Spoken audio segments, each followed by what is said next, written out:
At exactly 12:07 a.m., the world always went quiet. Not normal quiet, dead quiet. No wind, no insects, no distant cars. Even the old clock on the wall stopped ticking, as if time itself held its breath. And every night at 12:07, Ren woke up, gasping, hands shaking, heart racing like he had been running from something he could not see. He never remembered his dreams. Only one thing stayed with him, a strange sentence repeating inside his head like a whisper trapped in a well. "Don't look at your hands." Tonight he looked. Thin black veins ran across his pale skin. They pulsed slowly, like something alive. Ren rubbed them, but they did not disappear. They never did.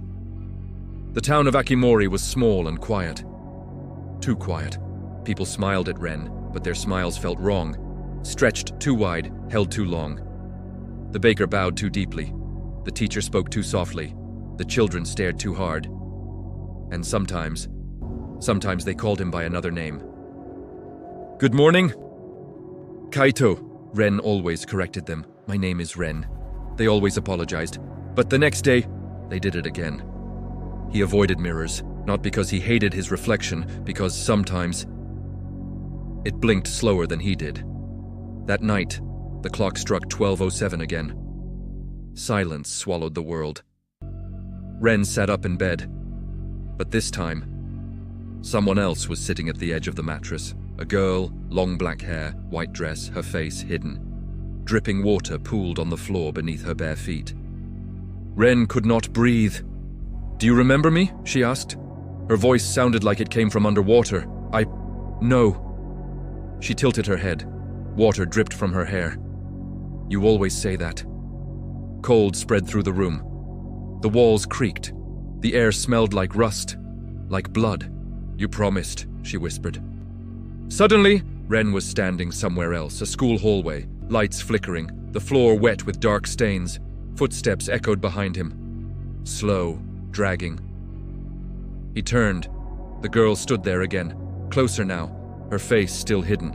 "You left me," she said. Ren shook his head. "Ren, I don't know you." Silence. Then she lifted her hair.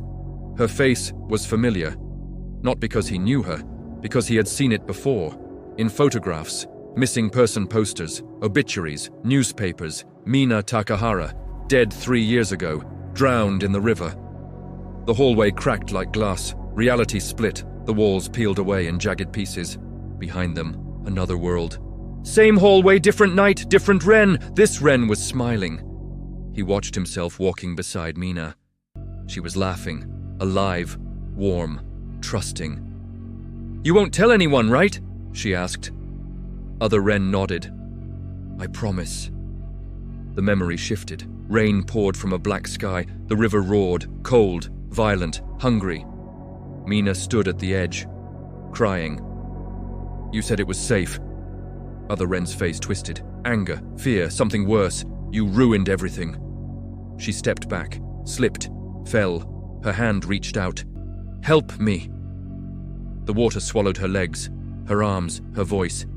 Other Ren stood still, watching, breathing hard, doing nothing. Then he stepped forward, not to save her, but to push her deeper.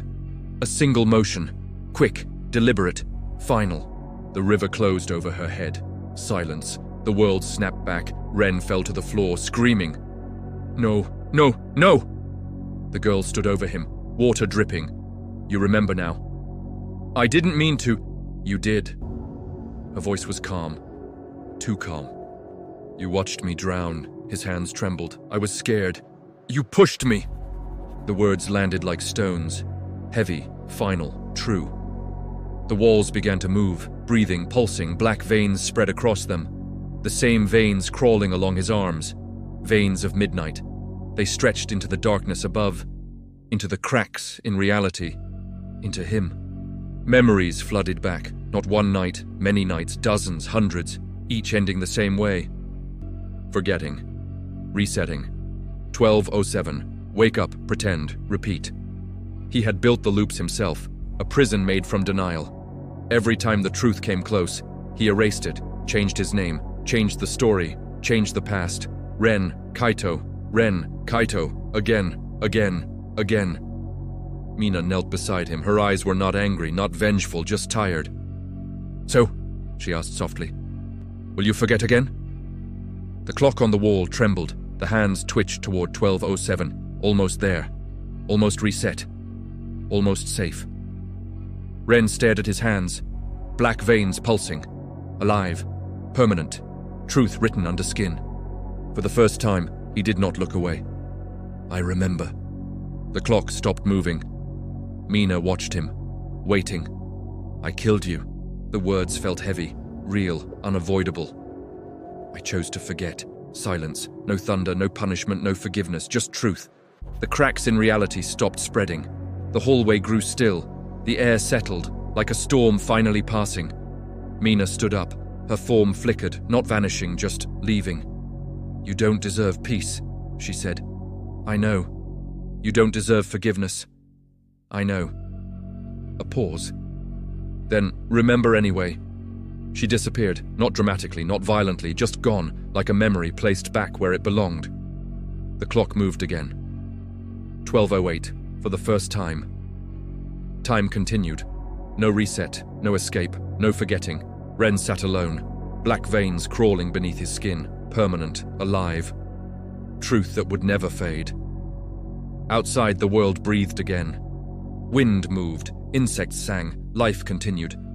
And Ren remembered, every night, every moment, every scream beneath the water.